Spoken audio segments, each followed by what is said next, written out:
aqui, em departamento médico do Flamengo, hein? Rafinha levando o Dr. Tanuri. Rafinha levantando o Dr. Márcio Tanuri. Arrascaeta, aliás, a gente vem falando aqui no Bom Dia já há algumas semanas, né? O Arrascaeta estava sendo preparado para voltar contra o Grêmio. E aconteceu, quase jogou 90 minutos. E esse grupo, o Flavinho, ó, se nada der errado, ninguém suspenso, todo mundo vai chegar inteiro no dia 23 de novembro, hein? O Bruno Henrique estava pendurado, acabou sendo substituído. Acho que até demorou um pouquinho. Se bem que ele não corria risco de levar cartão amarelo, né? É o jogador de ataque, é um pouco menos...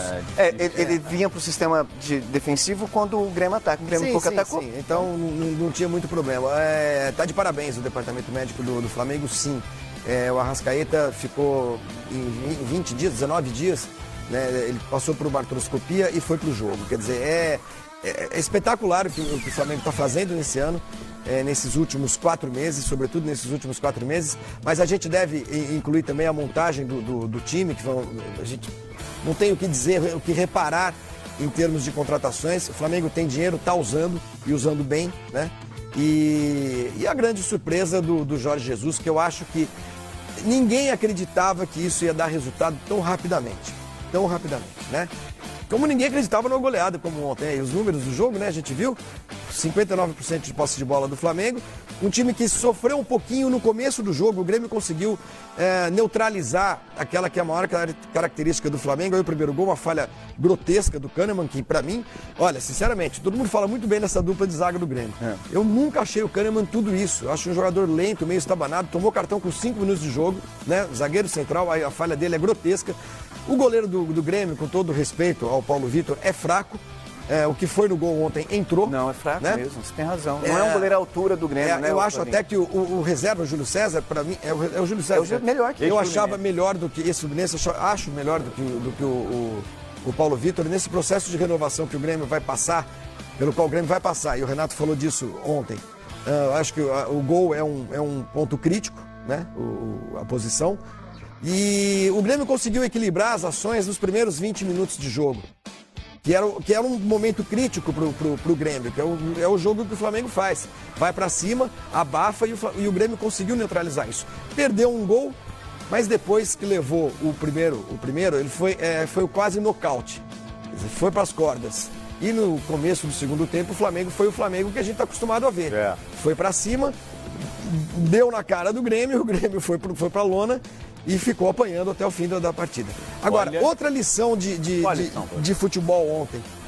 O Flamengo tinha 1-1 do jogo de ida, fez 2-0 com 1 minuto de segundo tempo. Não parou. E é o seguinte, não para.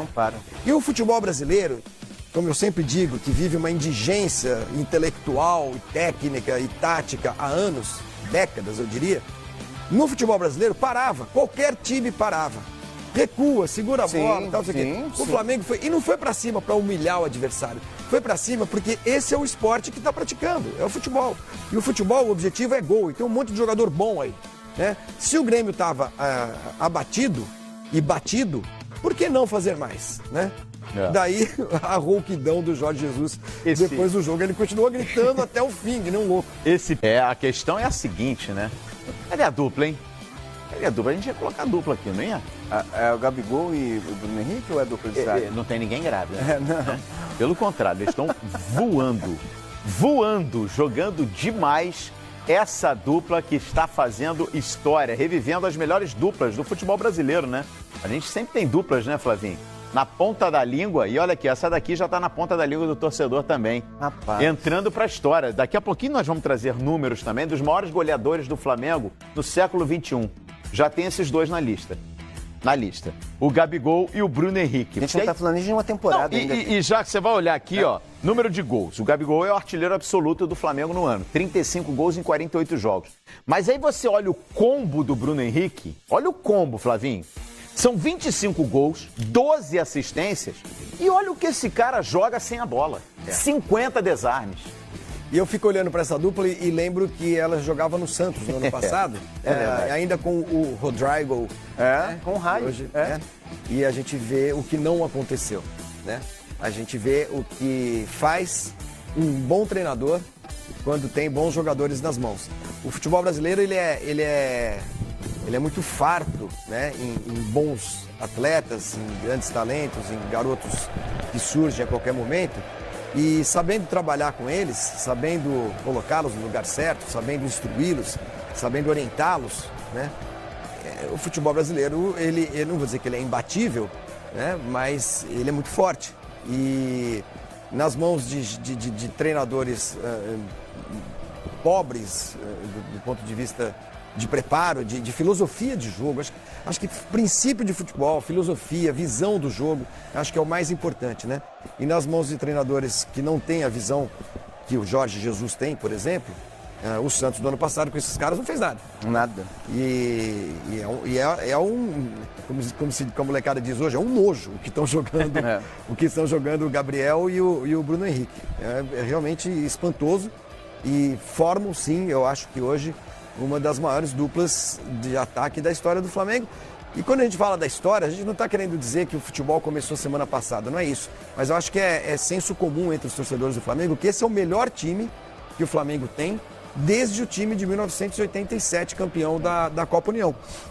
O último time o último time forte com o Zico. O Flavinho, Zico. Não, vamos lá, vamos pegar um exemplo aqui da Flafox, né? A gente chegou cedo na redação, a redação formada por maioria de jovens, né? Rapaziada com menos de 30 anos.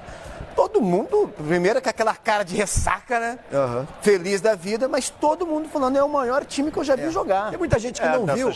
Dessa geração. Sim, é o maior time que essa geração, né? Sim, não, mas se a gente olhar aí dos últimos anos do futebol brasileiro, em termos de qualidade de futebol, Que time talvez faria frente? O Santos do 2010. Neymar, o Santos campeão da Libertadores. 2011, era um time bom de ver jogar e tudo São Paulo mais. tricampeão brasileiro. O São Paulo tricampeão brasileiro, eu acho que não jogava feio. isso. Mas o São Paulo vai, feio. aí você volta um pouco mais no tempo. Mas era O São campeão. Paulo bicampeão mundial, talvez, o time do Tele e tal.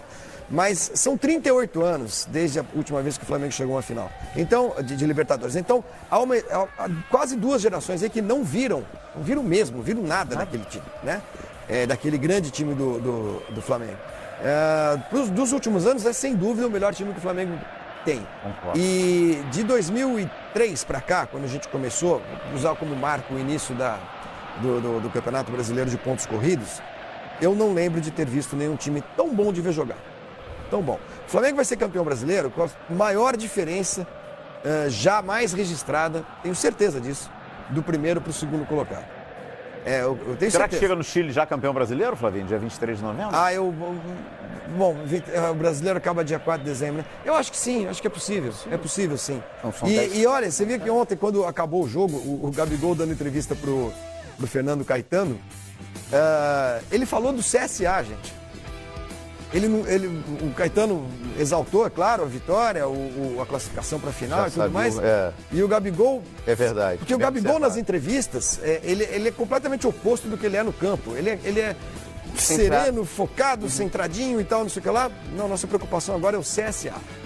Ô, Flavinho, Então isso mostra bem o trabalho que está sendo feito lá no clube. você quer ver um detalhe? Olha o detalhe, já. É verdade mesmo. A última rodada antes, né, da final da Libertadores será a 33ª rodada. Ela vai ser disputada naquele final de semana, 16 e 17 de novembro. Então teremos 15 pontos em jogo O aí. adversário do Flamengo? O Grêmio. O Grêmio. O Grêmio. Lá na Arena. Na Arena. Depois, no dia... depois, certamente, na 34ª, quando o Flamengo tem o clássico com o Vasco, esse jogo vai ser adiado, né? Ou antecipado, dependendo.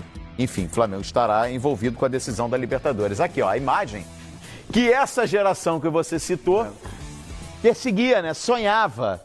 Pela primeira vez, essa geração aí com menos de 38 anos, essa jovem geração de torcedores do Flamengo, verá um Flamengo na decisão. E que decisão, hein? Que final contra um adversário. Até ontem eu postei no meu Twitter, ô Flavinho, a única equipe hoje no continente, não é no Brasil não, no continente com possibilidade aí de destronar o River, né? Porque o River vem de um reinado também na América. E eu acho que o inverso também é verdade. O River talvez seja o único Que time final, capaz né? de destronar, de fazer frente ao Flamengo, porque felizmente esse ano os 2 melhores times do continente chegaram de fato à decisão. O River é um time muito bom, o Flamengo é um time muito bom, né? O River chegou à sua terceira final em 5 anos, não é à toa também, né? E então a gente tem um embate entre os 2 melhores times dos 2 países que têm o futebol mais forte da América do Sul. Isso está exatamente no tamanho da competição da Libertadores.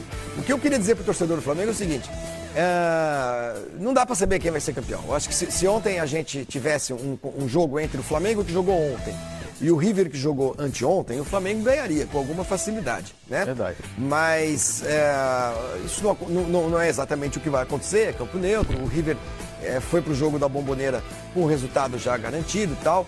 É um time fortíssimo, que joga um bom futebol, futebol bonito também e tudo mais.